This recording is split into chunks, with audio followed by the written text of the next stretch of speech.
Good evening, ladies and gentlemen, and welcome to the Centre for International Governance Innovation, or CG as we say.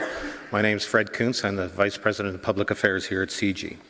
I'd like to thank our public event sponsor, Wordsworth Books, for their ongoing support of CG's signature lecture series. Thanks also to those joining us from around the world through our live webcast. Following this evening's address, we welcome questions from the audience. If you're here in the auditorium, there's the mics at the sides. And if you're online, you can ask questions through the live chat function on your screen. Remember to state your name and please keep the questions brief. Our topic tonight is Sub-Saharan Africa's quiet revolution, the past decade or more of economic growth and modernization. Our speaker is Margaret McMillan of Tufts University. And to more properly introduce her, I'd like to call on Professor Brian McCaig. He's an assistant professor of economics at Wilfrid Laurier University, who is co-writing a paper with tonight's guest. Please welcome Brian McCaig.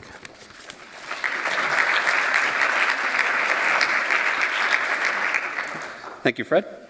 So, as Fred mentioned, my name is Brian McCaig, and I'm lucky enough to co-author with tonight's invited speaker, Margaret McMillan, and as such, it's my pleasure to introduce Maggie tonight. So first of all, as many might have seen online, her professional affiliations are quite impressive. She's an associate professor of economics at Tufts University, a research associate at the MBER, as well as the director of development strategies and governance division of IFPRI. Her education background is PhD in economics at Columbia, and her academic research tends to focus on trade, development, and investment issues, and lately with a significant focus on Sub-Saharan Africa. She's been a fortunate recipient of numerous grants based on the high quality of her research from organizations such as the National Science Foundation, the Center for AIDS Research, and the MBR Africa project, among others. Currently, she's involved in a large multi-million-dollar project looking at structural change and economic growth in Sub-Saharan Africa, which is obviously the topic of tonight's discussion. Not only is she a highly cited and influential academic, but most of her research she spends quite a bit of time interacting with public policymakers, as such organizing conferences as part of her grants, and I've had the opportunity to participate in some of those conferences myself. She's consulted widely for organizations such as the International Labour Organization, the World Bank, and the UNDP, and in general frequently works at this intersection between public policy and academic research. We're happy to have her here tonight to talk to us, and please join me in welcoming Maggie. Thank you.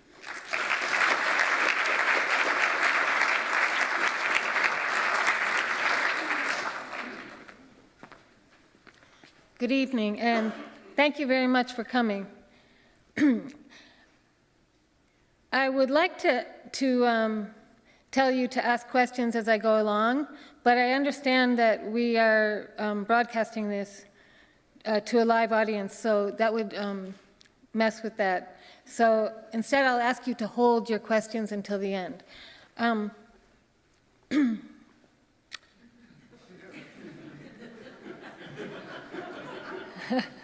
Oh, good, because my talk is a little serious, so if you can get your laughs in now. Where's the... Oh, wait, sorry. No. Sorry. Okay. All right, so the title of the talk tonight is Africa's Quiet Revolution. The subtext should be the changing structure of Africa's economies. And although I go by Margaret because when you get into the business of publishing, you never want to change your name, and I started out as Margaret, I go by Maggie. So just to give you a sense for where I'm headed tonight, I call it Africa's Quiet Revolution because it's not in the headlines. What's in the headlines is Africa's growing rapidly. What's in the headlines is, oh, well, Africa's growing rapidly, but commodity prices have been rising quickly too, so it's probably just another growth spurt in Africa, and who knows what's going to happen when commodity prices fall. But what I'm going to argue tonight is there are important structural changes taking place in Africa's economies that are rather encouraging. And these changes that I'll talk about tonight include a decline in agricultural employment shares, an increase in agricultural productivity, and an increase in the share of rural children attending schools. And you'll understand why these things are important as I go through the talk. So before I go through the results, I need to define some terms for you guys, because I know many of you are not economists. And then I'm going to show you some results for Africa, and compare Africa to the rest of the world.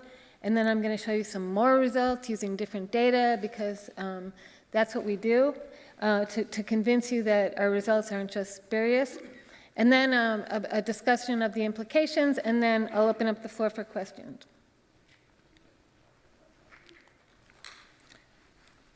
Okay, so what do economists mean by structural transformation? Because a lot of what I plan to talk about tonight is structural transformation.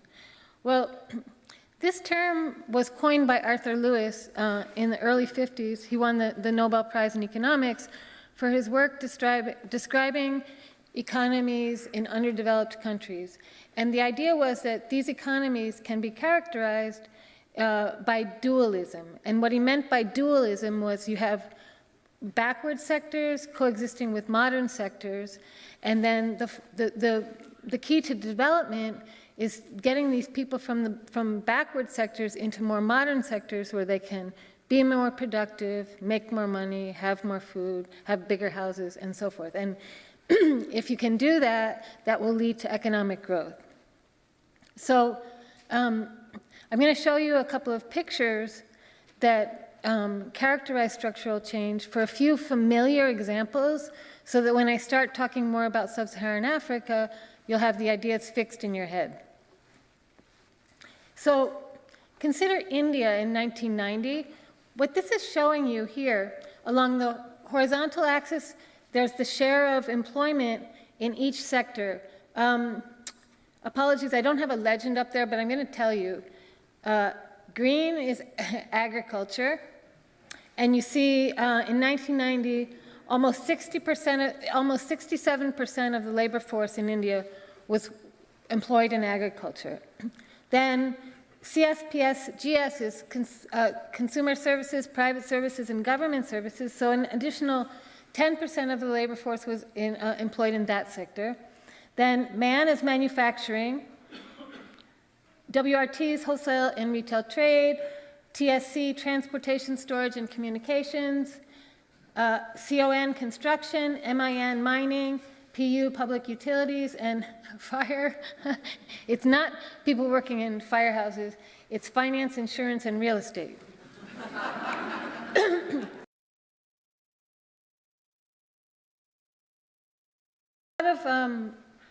A lot of people will simply discard some of these very capital-intensive sectors and just focus on agriculture, services, and manufacturing. And the red and the blue right next to manufacturing they're both services categories. So, so what this is showing you is that the majority of the labor force in India in 1990 was employed in agriculture, and then on the vertical axis, we have sectoral productivity as a share of average productivity in the economy. So it's that sector's output per worker as a share of average output per worker. Okay, so 100 would be the economy-wide average. So you can see that output per worker in agriculture is below average. So output per worker in agriculture is lower than output per worker in services, is even lower than output per worker in manufacturing, for example. So that means that the more people that are engaged in agriculture, the lower will be economy-wide output per worker, because that's a relatively low productivity sector. So this is a way of showing you graphically what Lewis had in mind when he was talking about dual economies. So if you just imagine agriculture and manufacturing, agriculture is 50% of average productivity, manufacturing is 175% of productivity. So if you could take some workers out of agriculture and stick them into manufacturing, you would raise output per worker in the country as a whole. So this is important because this is the kind of thing I'm going to be looking for in Sub-Saharan Africa. Is that kind of thing happening? If that kind of thing is happening, it's a sign that people are moving to more productive sectors, and they're becoming that's helping to drive economy-wide growth. So again, if we take India, you all know that India has been growing rapidly over the past several decades. And this is what Arthur Lewis would have loved to see. This is the ideal economy. Although manufacturing maybe is not quite as large as he would like it, but what you have here are changes in employment shares between 1990 and 2005. And then sectoral productivity, again, the vertical axis measures sectoral productivity as a share of average productivity. And the size of the circle represents the share of employment in that sector. So in India, the share of employment in agriculture was huge in 1990. We saw that it was around 67%. That's why that circle for India is so big. And what this is showing you is that the share of employment in agriculture fell by a little less than 4% over this 15-year period. And the share of employment in other sectors like manufacturing, wholesale and retail trade, and construction expanded each by a little under 2%. So a good portion of India's recent growth can be explained by structural changes taking place in the economy. I feel like asking if you have any questions, but I won't right now. And then you all know the story of China. Here, the changes are much larger. So again, China had a huge share of the labor. This is 1997 to 2007. China had a huge share of the labor force in agriculture. That's why that circle is so large. This shows that between 1997 and 2007, the share of the labor force in agriculture fell by almost 7%, and the share of the labor force in manufacturing increased by around 2%. There was also an increase in the share of the labor force in services. So again, China's rapid growth has been fueled in large part by structural change. And you all know this. I'm just making it more complicated with the bubble graphs. You know that farmers are leaving agriculture in the rural areas in China and going to work in manufacturing. You've all heard of Foxconn. You know that half the stuff you buy is manufactured in China. And this is what it means for the Chinese economy. So, and I just put this up, a little dig at my own country. But actually, structural change doesn't always go this way. It's not always the case that workers are moving from less productive sectors to more higher productivity sectors. In the case of the industrialized world, we've seen a lot of deindustrialization in the past decade or so.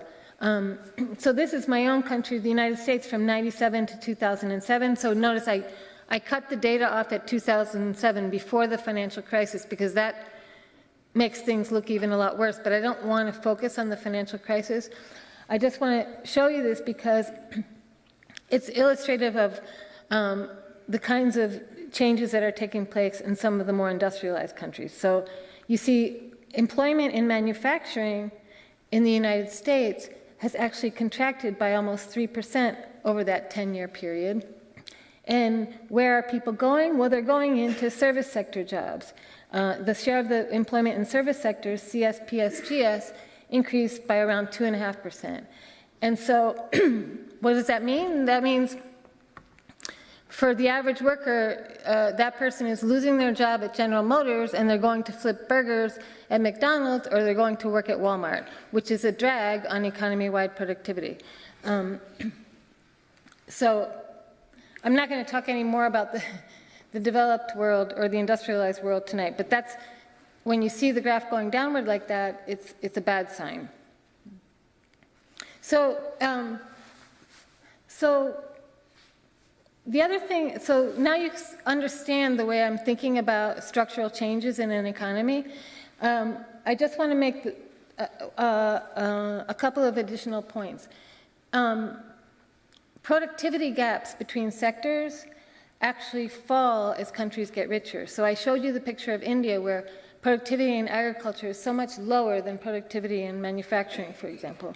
Well, on the horizontal axis here is the log of output per worker. So it's a measure of how rich a country is. So the countries to the left are the poorest, and the countries to the right are the richest. So you can see the three-letter symbols. You see France, Sweden, the USA. Unfortunately, they don't have Canada in this data set. I don't know why. And then to the left, you see Malawi, Ethiopia, Zambia, Ghana, Kenya, Senegal, Nigeria, Bolivia in the middle, Indonesia down at the bottom there. No, sorry, that's India. Indonesia's in the middle. So, and on the vertical axis, there's a measure of dispersion of productivity. So the poor countries have big gaps in productivity, and the rich countries have small gaps in productivity between sectors. So think of Canada and the United States. Labor productivity in agriculture is very high because agriculture in Canada and the United States is much more capital intensive now. It's more modern. And that's what happens as countries get richer, people move, and then productivity grows within both sectors. And so the productivity gaps in Africa are still high because, again, we have much of the population in Africa engaged in agriculture. So what these graphs, what I did here is take some work by a couple of economists, actually Duarte and Restuccia, at least one of them is at the University of Toronto. They might both be. Brilliant economists. And the blue dots are their data, and this is showing you a pattern that holds for countries as over time, and this is the following, that as countries become richer, forget about the difference between red and blue right now, the share of the labor force, so the GDP per capita is on the horizontal, and the share of the labor force in agriculture is on the vertical axis. So as countries become richer, less of the people are employed in agriculture. The bottom graph is showing you that as countries become richer, more people are engaged in services. And then the pattern in industry is actually an inverted U. So when countries are really poor, there's not a whole lot of employment in manufacturing. And as they become richer, there's more employment in manufacturing. And then past a certain point, the share of employment in manufacturing starts to fall. This is just a stylized fact that other economists have shown using data from a wide cross-section of countries. So one of the things about Sub-Saharan Africa is the data are really scarce. So we actually went out and collected our own data for Africa, and then we superimposed our data onto these graphs, and so Africa are the red dots in the pictures. And now I'm coming to the point which is, you see African countries have a much higher share of the labor force in agriculture, a lower share of the labor force in services, and a very low share of the labor force in industry. That means that for African countries, the ability to grow via structural change is very great, because you still have a lot of labor in these very low productive sectors, basically subsistence agriculture, and moving it into other sectors of the economy where productivity will be higher could be a big boon to economic growth. I'm not saying that's an easy thing to do. It requires other opportunities that are more lucrative, and it requires sometimes moving people. But still, it could be a source of rapid growth for Africa, for many countries in Sub-Saharan Africa. So How important has structural change been as a determinant of growth and output per worker, and to what extent does it explain regional patterns of growth? I should just step back and say, well, before answering this question, sorry, this is the only equation in my talk. But I need to show you this so you understand, again, what I'm going to show you on the subsequent slides. But before I even talk about the equation, just let me talk to you in terms of common sense. Basically, there are two ways a country can grow. And when I say grow, when I talk about growth, I mean growth in output per worker, because that's what drives growth, basically. Productivity growth drives growth. And so there are two ways a country can grow. It can grow, and most countries usually grow in both of these ways. So a country can grow via within sector productivity growth. So in manufacturing, innovations, the assembly line raised the productivity of automobile manufacturing, and so output per worker in manufacturing grew as manufacturing became more capital intensive. Productivity grew. That's one source of growth. Using hybrid seeds, fertilizer and irrigation in agriculture can make output per worker in agricultural grow. That's the kind of growth that we understand well. There's another source of growth, which is this structural change, which I've been talking about. So a country can grow because workers move from one sector where, for whatever reason, productivity is low to another sector where productivity is high. And one of the reasons why there's been more emphasis on this sort of growth in recent years is because countries like China and India have grown so rapidly, primarily, not only, but a large part of their rapid growth can be explained by structural change. So it's almost like magic. It's not really, but when we think about technological change and innovation, that's a very difficult thing to predict, and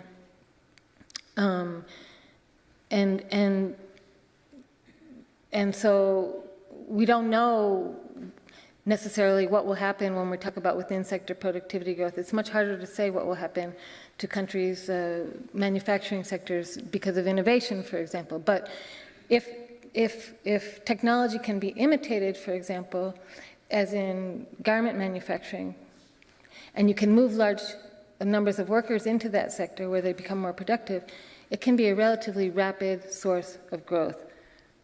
Happen in a quick period of time. So this equation, all it is the big Y is output per worker. So I'm dividing changes in output per worker, and I'm going to show you, the reason I need you to understand this is because the next slides are going to use information based on this. So I'm going to divide growth and output per worker into two terms. The first term is the growth and output per worker that comes through innovation. So increases in productivity growth within sectors. And the second term is the structural change term. The growth and output per worker that comes from workers moving from low productivity activities to relatively high productivity activities. So the thetas are just the employment shares, and the little y's are output per worker. So if I hold the theta constant, that's not changing, and I change output per worker, that's within sector productivity growth. If, on the other hand, I hold productivity per worker constant and I change employment shares, that's the kind of growth that comes from structural change. So, skip it, doesn't matter. So, except I'm trying to remember that guy's name at Simon Fraser University. You know him? Oh, Morton Jervin. Do you guys know him? Anyway, I thought you might know him because he's in Canada, but he's written a book, a big bad book about how terrible data in Africa are. So sometimes, depending on the audience, I have to go into a lot of detail about where I got my data. And this is the important result here, basically. we have 4 continents: Latin America, Africa, Asia, and the high-income countries. Don't worry about the top 2. They're just weighted and unweighted. Oh, sorry.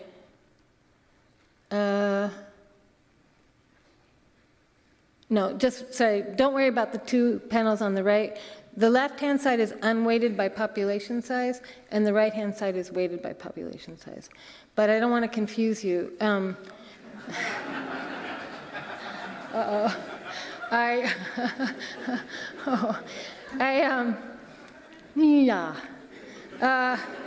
Well, okay, I believe you do understand that we're talking about 4 continents here: Latin America, Africa, and Asia. The red bars are the growth that arose over the time periods as a result of structural change, and the blue bars are within sector productivity growth. The top graph is showing you the period 1990 to 1999, and the bottom graph is showing you Africa's quiet revolution. I'm not talking about politics, I'm talking about economics. So what you see is, up to 1999, you see Africa, the structural change term is red and negative. It's detracting from Africa's growth. I talk about stories when I write about this. One of my favorite examples is the case of Zambia. During the 90s, Zambia's copper mines were privatized, things were shut down, people lost their jobs, and they went back to the countryside. That is growth-reducing structural change. People are moving out of manufacturing and industry back to the farm. That's not what was supposed to happen.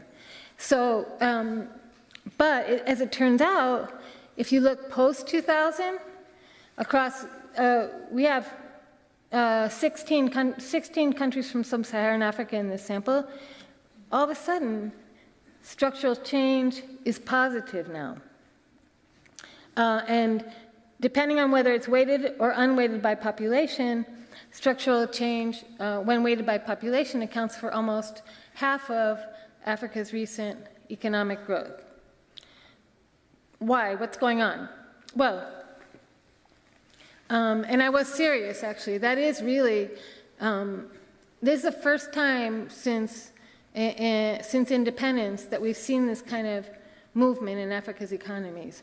What you can see here is, for the countries in the Africa sample as a whole, there's been a decline in the share of employment in agriculture of around 4% on average, but in some countries it's much larger.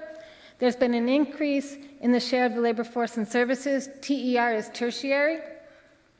There's also been an increase in the share of the labor force in manufacturing, but not as large, and that sector remains small, as evidenced by the size of the circle.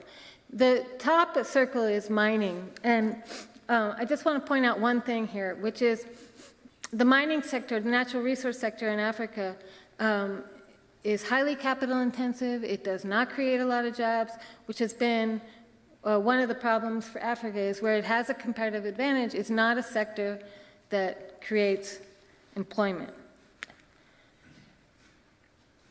So, I don't know what time it is. Okay. So, so I showed you some averages, but averages hide country specifics. So how about if I show you some pictures for a few countries? So we divided countries into resource-rich countries, emerging economies, diversified economies, and then pre-transition economies. And then I have an example from each. So Africa, I know some people hate it when you say Africa, Africa, Africa. I understand there's a huge amount of heterogeneity across the continent, so let me show you 4 examples of different stories. So here we have Mauritius, a very successful country, and in Mauritius, you actually see that manufacturing sector is shrinking, like in industrialized countries, and the services sector is growing. The difference between Mauritius and the United States is that Mauritius is managed to create a services sector that has, on average, higher productivity than manufacturing. Then you have Nigeria, a resource-driven economy, and the main thing here is that there's not a whole lot going on. This is a 10-year time period, and if you look at the numbers on the bottom of the graph, you'll see they're small, and who knows whether they're very small. So there's been a change in the employment share in agriculture, but it's not even equal to 1%. There's been a small increase in the share of the labor force in manufacturing. The other thing to notice about Nigeria is that those three sectors, agriculture, services, and manufacturing, the productivity gaps don't look that big. I'm not going to have a whole lot of time to spend on that today, but I suspect that that's because there's a whole lot of informality in manufacturing and services, which, and research to date has shown that firms in the informal sector are much less productive than firms in the formal sector. And then you have Uganda, which I call an emerging economy, and this is, if all the economies in Africa looked like this, Africa would be, I would say, in great shape. So here in Uganda, between 1999 and 2009, the share of labor in the agricultural sector fell by a little over 10 percentage points, and the share in services increased, and the share in manufacturing increased by not much, but it's still increasing. But the changes are big. They're sizable changes. And then Malawi, a pre-transition economy, again, not too much happening here. Still a very large share of the labor force in agriculture. And this just shows sources of growth by country. The countries are listed on the left-hand side, and then at the bottom you see on average, output per worker grew post-2000, 2.18%. If you take the unweighted sample, 1.3% of that growth was due to within-sector productivity growth, and 0.87% was due to structural change. So a little under half of Africa's growth post-2000 has been as a result of structural change. So summarizing the results from the macro data. Roughly half of Africa's recent growth can be attributed to structural change. The structural change is largely characterized by a decline in the share of the labor force employed in agriculture, the least productive sector in Sub-Saharan Africa. Okay, so that's really important.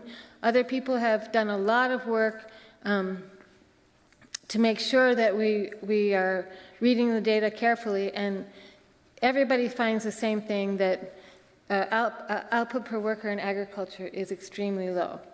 And the structural change, though, has been accompanied by a relatively small increase in the share of the labor force in manufacturing and a sizable increase in the share of the labor force in services.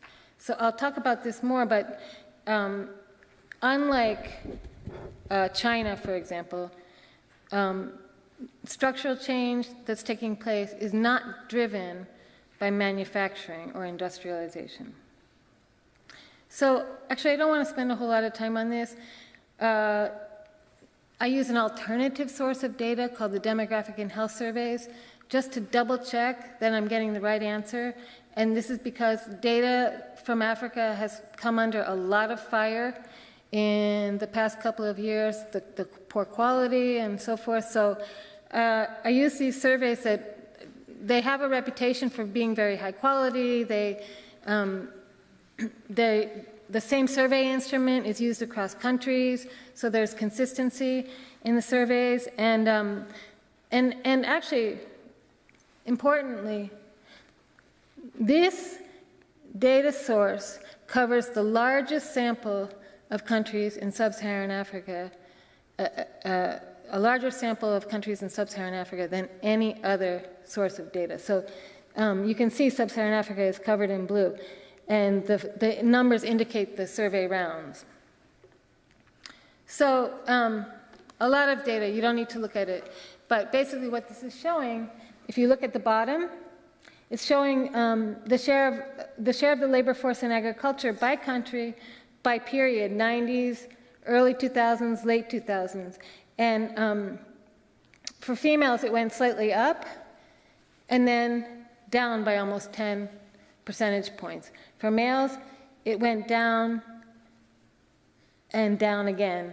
So it fell by almost 10 percentage points. And interestingly, you might not be excited about this, but I was kind of excited because I have a colleague in the Netherlands at the Groningen Growth and Development Center who actually found exactly the same result, that the share of the labor force in agriculture went from 60% to 49% using a completely different data source. So I did this as much for myself as to convince other people that what I was finding was real. And it might not seem like a lot to you, but when you think about it in terms of, and if I stop talking about it in terms of labor productivity and talk to you about it in terms of, how much income per worker, income per hour worked somebody's making, then it starts to become more meaningful. So I guess the point that I want to make to you is that people moving out of agriculture are earning a better living. And when I looked at the period 90 to 2005, for example, I was talking about Zambia, we actually showed in a different paper that the negative structural change that occurred as a result of privatization and large-scale downsizing moved people from above the poverty line to below the poverty line. So these are changes in occupational shares using the DHS data. Again, we show large decline in the share of the labor force in agriculture. Pink is girls, blue is boys, and gray is the two mixed together. And so just focus on the blue for a second. So decline in the share of the males working in agriculture, increase in services, increase in professional services, an increase in unskilled manual labor, and a decline in the share of the population who report that they're not working. This is 2000 to 2010. Again, there's a lot of heterogeneity across countries. So there are a few countries, Nigeria, Cameroon, and Burkina Faso, where the share of the labor force in agriculture has actually increased. But for the majority of countries, there are fewer people working in agriculture. This is my favorite slide. But an additional advantage of this data set that we used to check the robustness is that you can look at people by age group, by gender, by location. So this is for rural kids. And kids, I mean age 16 to 24, because this is the lowest age group for which they collect this kind of information. So what you see is, again, if you focus on the males, a relatively large decline in the share of young men who report that they're working in agriculture. In all other occupations, they're working slightly more. And then a decline in the share of these guys who say they're not working, but a huge increase in the share of rural males who report that they're in school. And so for rural males, there's almost a 12. The increase is almost 12.5 percentage points, and for young girls, the increase is about 6 percentage points.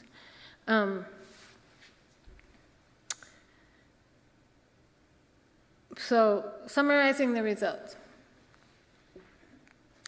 The agricultural employment share is falling. The services employment share is rising. Unlike Asia, there are only small increases in the employment share in manufacturing, and we see increased access to education. Explaining the results. That's a much more difficult task. I ran some regressions to try to explain the results, but I'm not going to bore you with all the numbers. I'm just going to talk to you a little bit about the changes I see taking place across the continent. I could show you pictures. that would show the commodity price boom over the last 20-year period.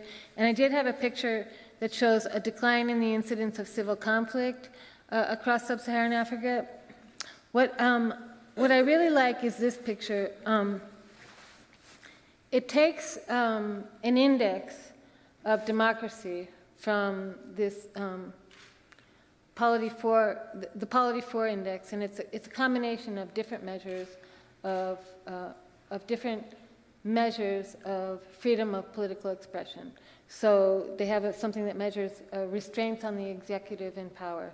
They have something that measures the degree of party competition and so forth. So the index I'm showing you here is just an average of those indexes. And they call it the Polity 4 index. And I looked at all the sub-indices, and it turned out that this one, a lot of what's driving this is increased political competition.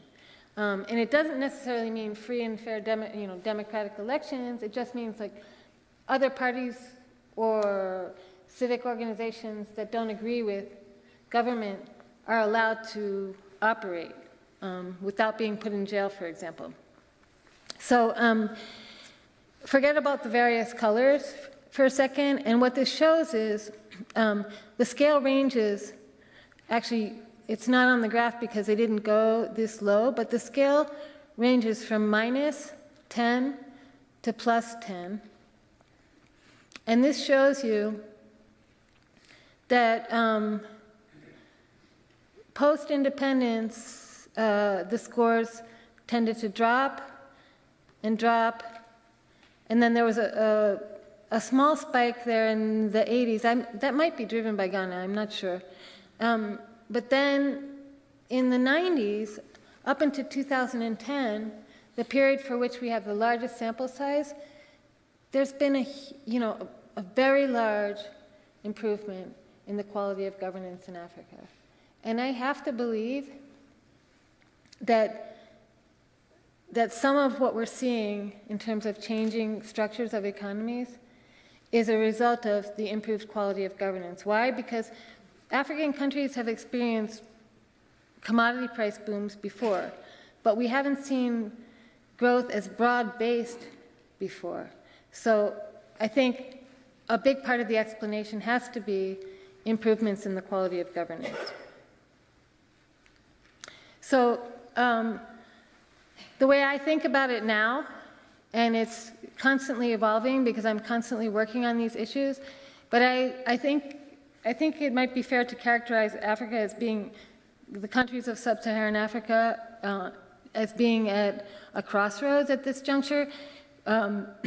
They've come from a long period of stagnation and decline. Finally, there's growth. Finally, people are starting to move out of agriculture into other activities. The question is, can this momentum be sustained? And I'm hopeful because of the improvements in the quality of governance, but there are some key issues that are still need to be dealt with. Population is growing really rapidly, more rapidly in Africa than it ever did in any country at Africa's levels of incomes in previous periods of history. So there's a big and lots of very young people who are having a hard time finding jobs, and much of them, unlike in Asia, as I mentioned previously, people are moving out of agriculture, but from what I can tell, they're moving into primarily informal sector jobs. Even if they're going into manufacturing, the jobs tend to be in the informal sector. For example, in Kenya, I happen to be lucky enough to have data that divides the formal sector and the informal sector employment. The government actually collects that data. So if you look at formal sector manufacturing in Kenya, in 1990, there were about 250,000 employees in the formal sector manufacturing in Kenya. In 2007, there were about 260,000 employees in formal sector manufacturing. Meanwhile, in informal sector manufacturing in Kenya in 1990, there were around 300,000 employees. By 2007, there were 1.8 million people working in informal sector manufacturing. And this is a good thing. I mean, we would rather have them doing that than being stuck in subsistence agriculture. And there was this great story in Forbes magazine, maybe it's almost a year ago now, about this Kenyan guy who started a business out of an apartment in Nairobi selling hair products to beauty salons. And he would go door to door and sell his products. He grew that business into a multi-million-dollar business, and he sold it last year to L'Oreal. So it's not that some firms in the informal sector can't become large and formal and give their workers insurance, health insurance, or whatever it is, and pay taxes so the government has more revenue to pay for schools, for example. But but so far the evidence suggests that it's a rare thing that firms go from being informal to becoming formal. So there are real challenges on the horizon.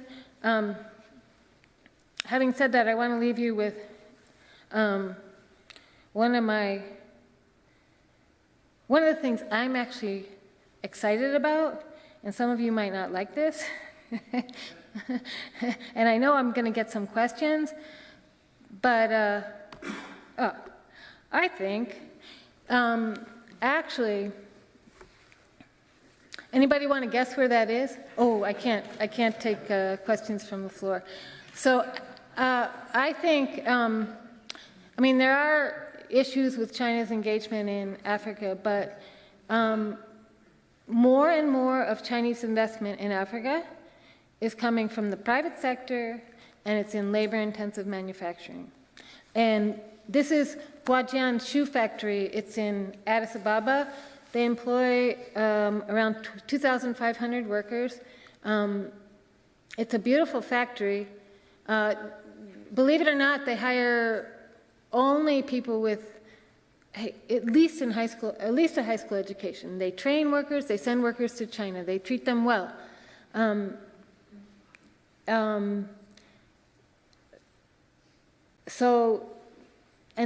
the Chinese are building enterprise zones in several countries across Africa, and there is a potential for cross-country learning here. And this investment is in response to the Ethiopian government's desire to upgrade the leather industry in Ethiopia. Ethiopia happens to have the 7th largest livestock population in the world. How they counted them, I don't know, but because I don't mean just in Ethiopia, I mean wherever they counted them too. But so there's millions of farmers in Ethiopia who own livestock who could benefit from a modernization of the leather industry. And there are other examples like this, and not just by the Chinese. So there is some evidence that there's more investment in labor-intensive manufacturing, but I do think more of it would be a good thing. So I thank you very much for listening to me tonight, and I look forward to hearing your questions.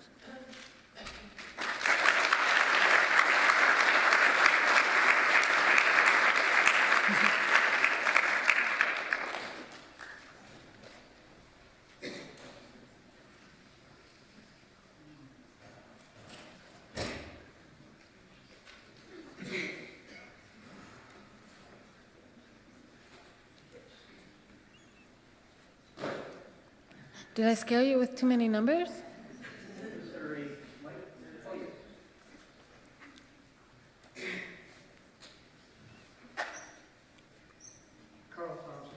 Perhaps an unfair question, but you made a comparison between Sub-Saharan Africa and China.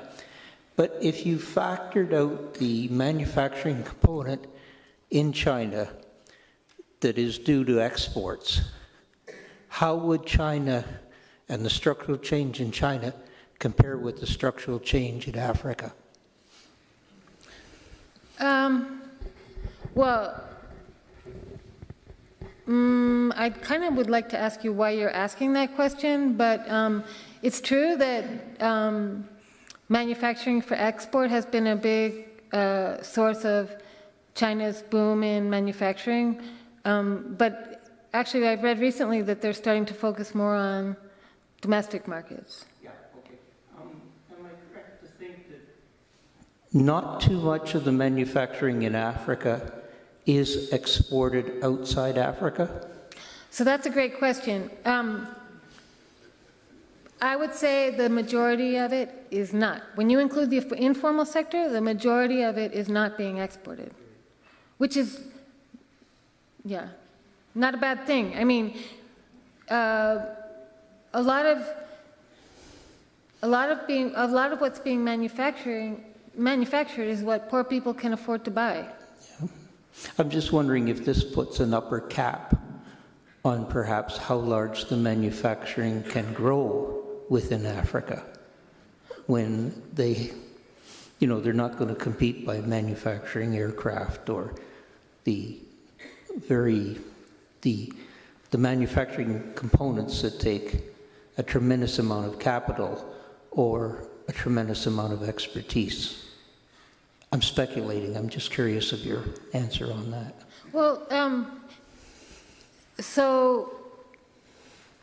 mean, there's plenty of examples of manufacturing in Africa where they are exporting. So this shoe factory that I'm talking about, they make shoes for Tommy Hilfiger and Guess. But I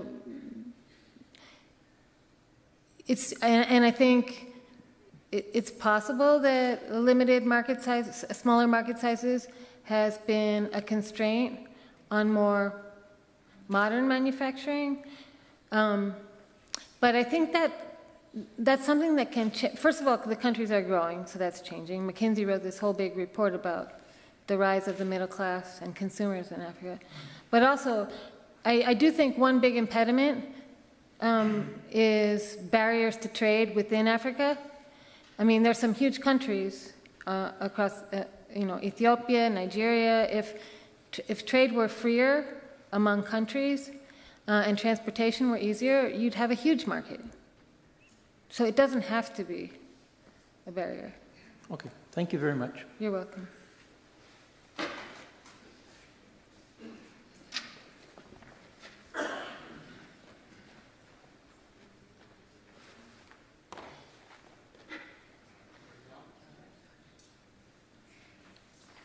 Carl Bennett,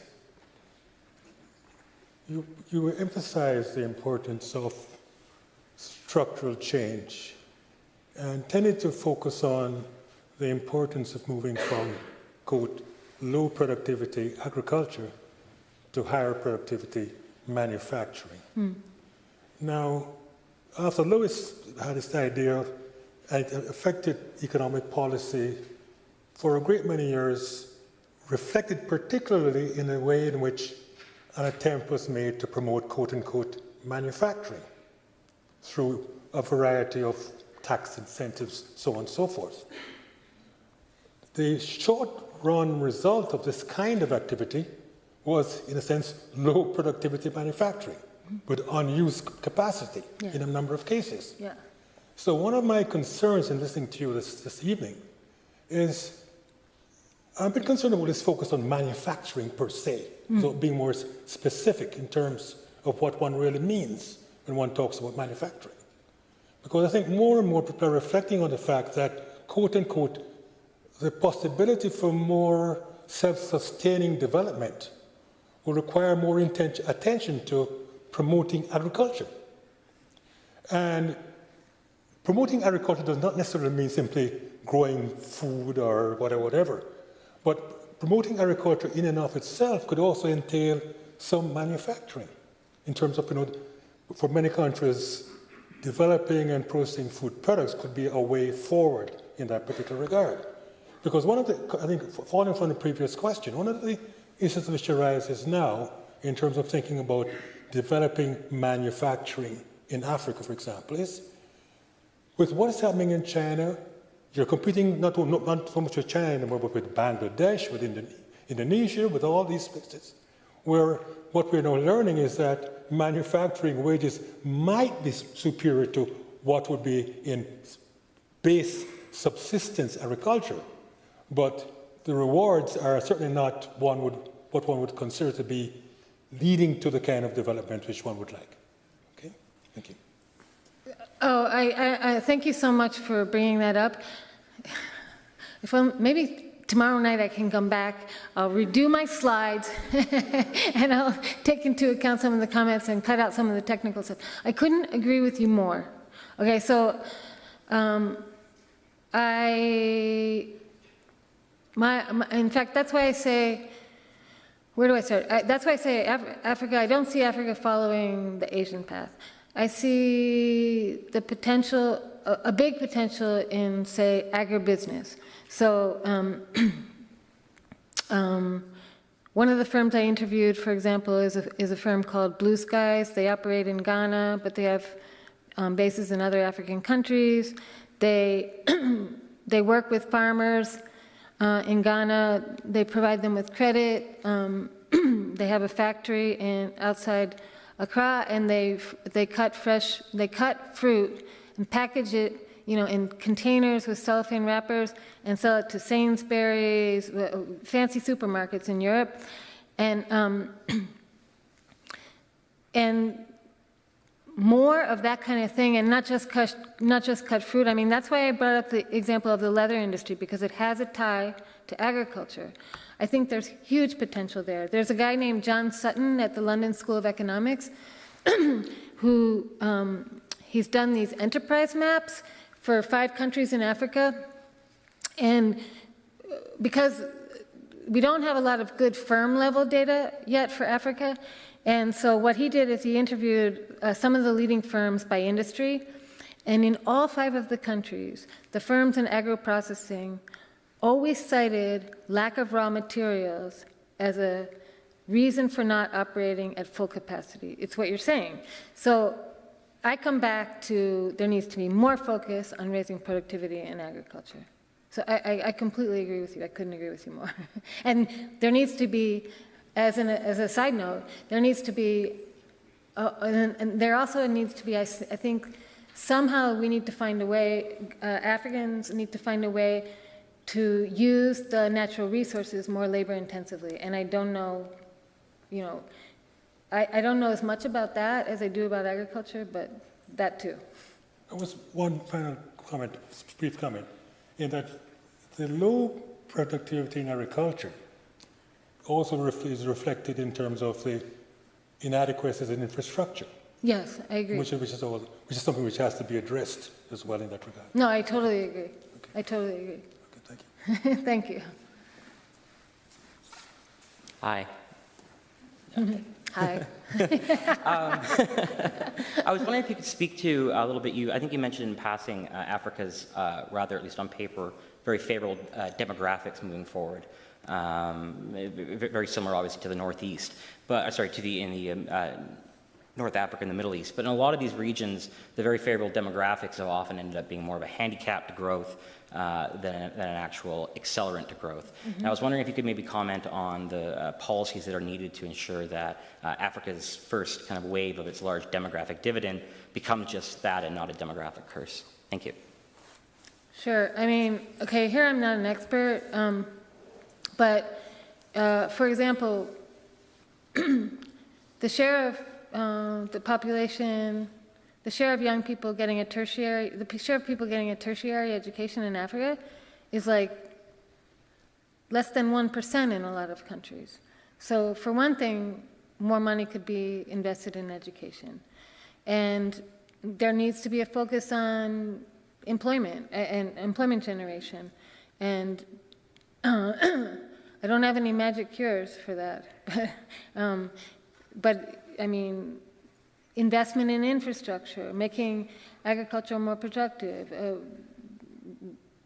more firms like Blue Skies, more firms like Huajian Shoe Factory. I mean, those are taking educated young people, they're training them. These kinds of people could end up leaving those companies and starting their own businesses. I don't have a crystal ball. I mean, it's a blessing and a curse because you have a lot of young people who could, I mean, they're innovative, they're creative, they all want to start their own startups. Yeah, I mean, and also, let me just say, for whatever reason, in the demographic and health survey data, I found that a trend in, I mean, fewer young people are saying that they're out of work. So I don't know exactly what's behind that. Thank you very much.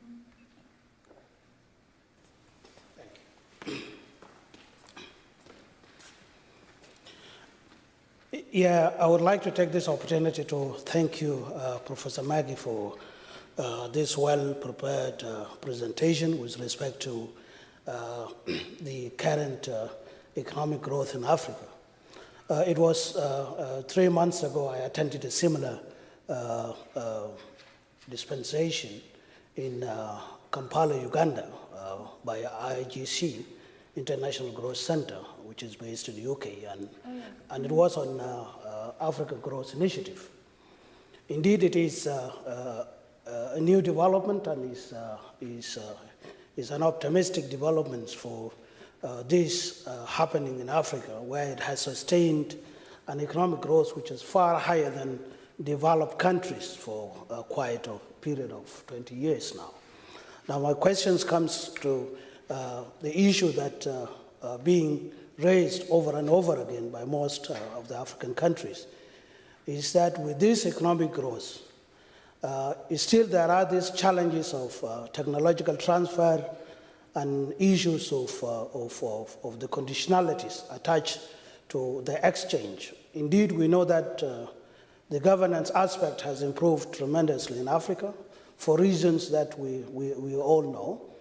Again, now there is a concern over the issue of data, accurate and appropriate data, which also creating another challenge to a free and fair trade between countries, which can indeed improve this shift that is now happening in Africa. How do you explain to us with respect to this, both the issue of access to data in Africa, knowing that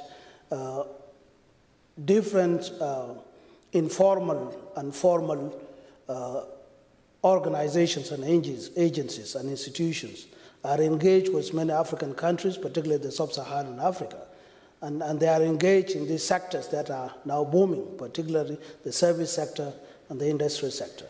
What is it that is the challenge that we are not getting accurate data so that it encourages the developed countries to continue to do business in economic field with Africa? Thank you. Thank you.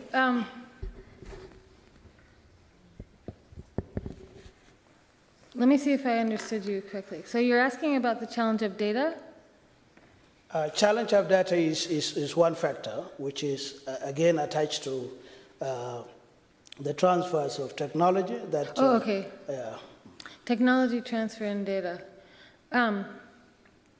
Well, you're asking the right person. Miracles don't happen overnight, but there's, like, the first thing is raising awareness of this kind of thing. So the project I was involved in was this project that I've been involved in during the past 2 years. One of the objectives of the project was to collect a harmonized data set on sectoral employment and value added for 11 countries in Africa for the period 1960 to 2010. So, and we managed to do that. I think I think more focus by donors, governments, whoever, on data collection is warranted. There's no question in my mind about that. And then in terms of technology transfer, it's actually, it's a very important question, and there needs to be more transparency around this issue as well. One thing, if you forgive me for saying this, but I lived in Tanzania, I lived in Mali, but nowhere was it more apparent to me than in Tanzania that there was a very deep mistrust of, for example, foreign investors. So, and it's not that surprising, but one of the projects I'm working on right now is I'm actually working with the Central Statistical Agency in Ethiopia that does an annual census of manufacturers. We've written a technology transfer module, me and a guy named Giro Mabebe, who works for the Ethiopian Development Research Institute. We wrote the questions. They were translated into Amharic. He trained the enumerators. The survey is being carried out by the Central Statistical Agency of Ethiopia. And I write, and to some people don't get it, academics don't see this part of the story, but often, but part of the purpose of doing this is to actually, make it clear in black and white what kind of technology transfer is going on, so that then the government of Ethiopia can say to its people, look, these are the benefits they're bringing or not bringing. I don't know if that's what you are talking about. I think indeed it is the same, because we raised similar question before, and one of the new approaches that are now coming up is institutions such as the universities and others come up with research and growth initiative institutions that collect data and are attached with the government institutions in African countries, so that we don't again question the reliability of data, which again affects the international corporations in the area of trades between African countries and the developed countries. Yeah. Thank you. I agree. Hi, Mike Booth. The Canadian government, the US government, and most of the Western world and developed countries have given a lot of funding to Sub-Saharan Africa in the last many decades. I don't remember her name, but there's a prominent Zambian PhD, I believe. Dambisa Moyo. Okay, I think she's an economist who has come out with rather controversial statement to the fact that we should not be giving aid to Africa specifically, and I'm not sure if it's more political or whether there are economic reasons for it. And I wonder, as an economist, if you could elaborate on that. Thank you. Yeah, well, thank you for raising that issue. We were talking about it at dinner. Yeah, why don't you go and watch some of Dambisa Moyo's YouTube videos? I couldn't believe it. I think she's great, but she was going on and on about foreign aid, and then she started talking about microfinance, and she loves microfinance. And, I mean,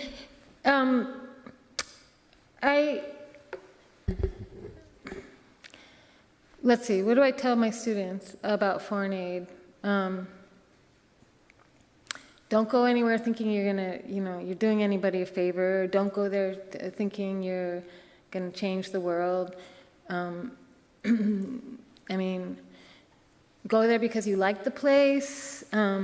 If you can teach somebody something, that's great.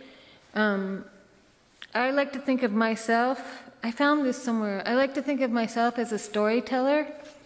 So, and I know you didn't ask me about me, and I got out of the foreign aid business because I didn't like living behind gated walls in Dar es Salaam. And also I wanted to get married. I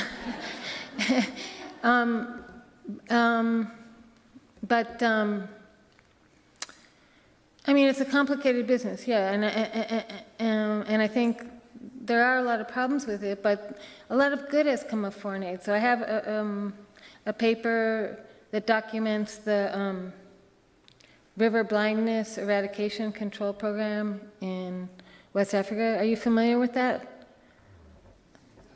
I can see your face, but you're not shaking your head. Do you know about it? Because it's an amazing program. It was, I think it was a French doctor in the south of Burkina Faso figured out how river blindness was being spread, and then for some reason McNamara was in the country at that time. This was in like 1970, and he went to visit this doctor, and the bottom line is a whole group of donors, the World Health Organization, the World Bank, probably some other important people that I'm forgetting, plus African governments, all came together and they started this spraying program. They handed out ivermectin, and they basically eradicated river blindness in Burkina Faso and some neighboring countries. So there are examples where foreign aid has done tremendous good.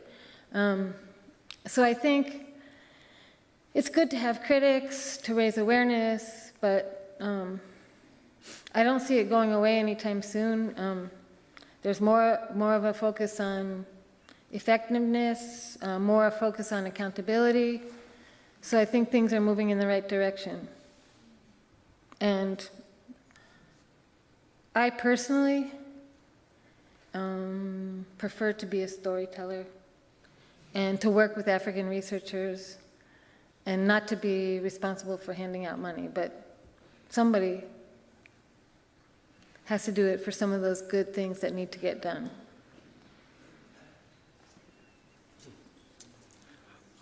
Hi, I'd like to ask specific questions about South Africa.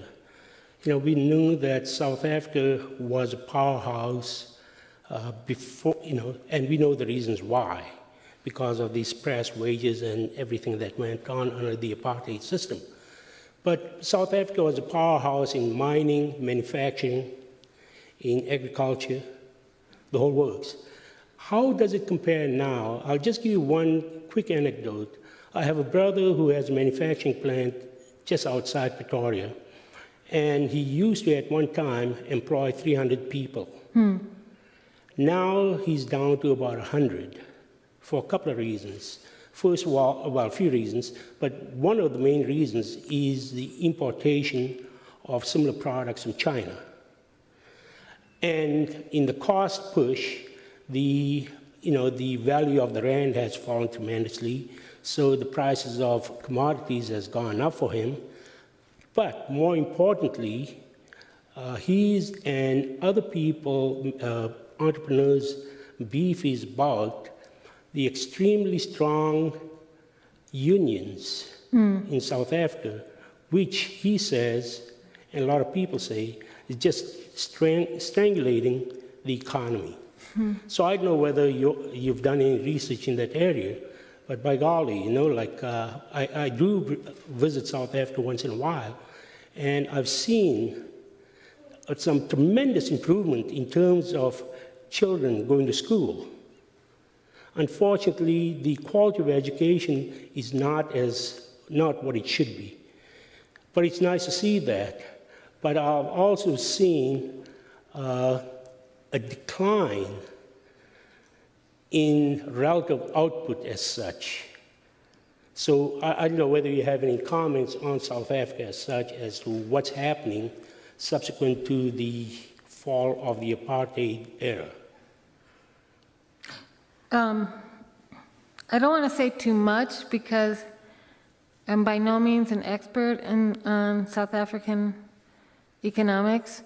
I mean, it's relative to other countries in Sub-Saharan Africa, it still is a powerhouse in terms of manufacturing. It's true that manufacturing employment has contracted in South Africa, and there was a massive trade liberalization post-apartheid, so a big opening up of the economy. So it could be that Africa is going through a period of, South Africa is going through a period of restructuring, and that it could once again become a powerhouse in manufacturing. South Africa has the most vibrant stock exchange on the continent. It's investing in a lot of other countries in Sub-Saharan Africa. If I had to do one thing,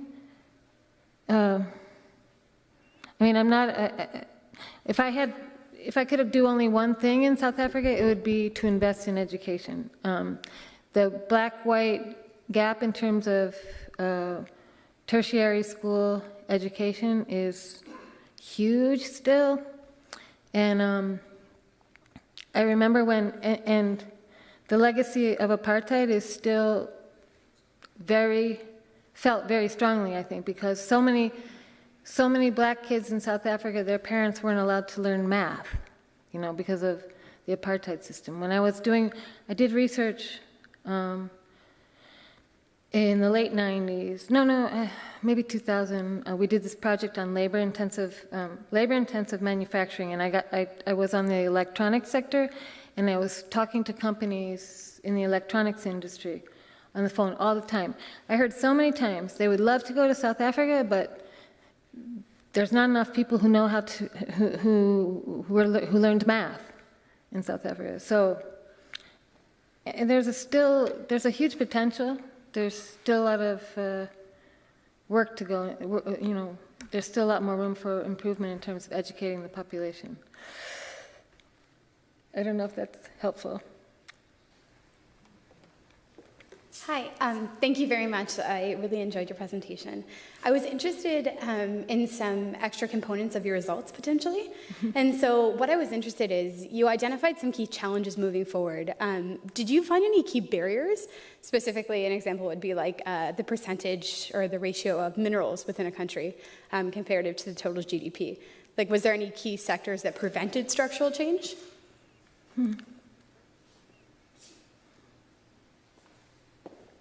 I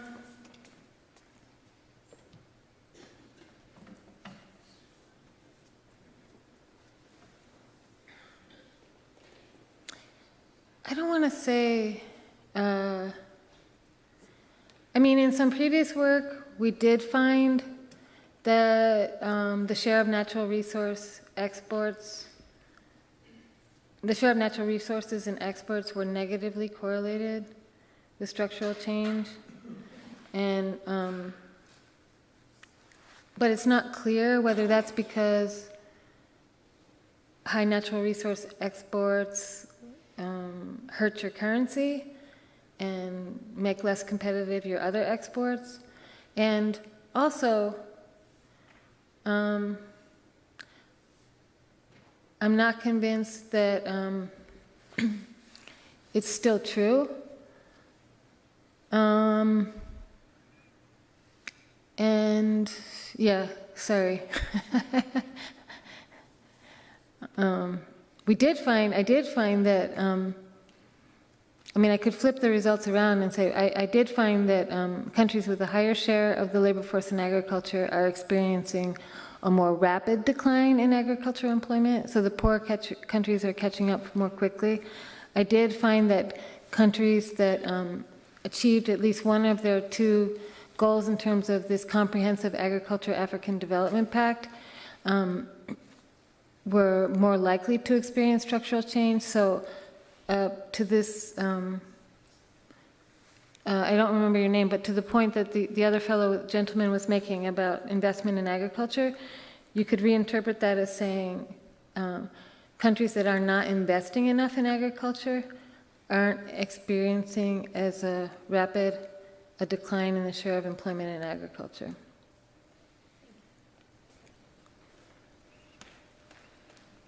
I don't know what time it is, but thanks again for coming. I appreciate your patience.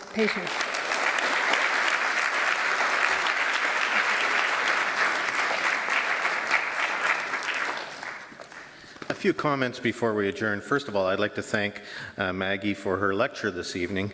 It can be challenging for a non-expert like me, and I assume I speak for the other non-experts in the audience, to walk through what real research really looks like. It involves deep dives into data, equations, and charts. But you are a storyteller, and I think you told a story about what we've generally understood to be the poorest continent that leaves us feeling optimistic that there are deep structural changes occurring in Africa leading to better jobs, more access to education, and improvements in the standard of living. And so for your hopeful message based on real gritty data and hard work that you do, we very much thank you for sharing that story with us tonight and for your visit to Waterloo. Thank you again.